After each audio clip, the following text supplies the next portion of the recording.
పెట్టనమ్మ ఎట్టాగు పెట్టదు, పెట్టే డాష్ డాష్కి ఏమైంది అన్నాడట వెనకటికొకడు. ప్రస్తుతం అట్లా అయ్యింది భారతీయ జనతా పార్టీ పరిస్థితి.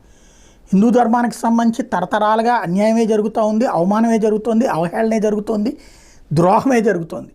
అప్పుడెప్పుడు ఎవరో కాపాడే ప్రయత్నం చేయలేదు.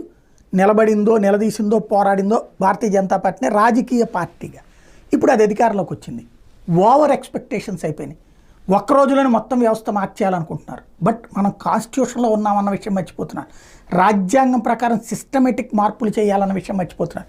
మత మార్పులు నిషేధం అని ఒక మొక్కాన్ని పడేస్తే కుదరదు. దానికి చట్టాలు చేయాలి, వ్యవస్థలు ఉండాలి. కేంద్రం చేస్తే కష్టం కాబట్టినే, అది రాష్ట్రాలు అమలు చేయకపోతే అది సుప్రీంకోర్టులో ప్రాబ్లం అవుతుంది కాబట్టినే బీజేపీ పాలిత రాష్ట్రాలు చేసుకొస్తున్నారు. కానీ దేశవ్యాప్తంగా ఎందుకు దేడు నరేంద్ర మోడీ అని తిట్టిపోసేది ఎవరో తెలుసా? ఈ సనాతన ధర్మం కాపాడాలని కోరుకునేటువంటి హిందువులే. వాడికేం పోయే కాలం అని మాట్లాడే వాళ్ళు ఎక్కువైపోయారు. అట్లాగే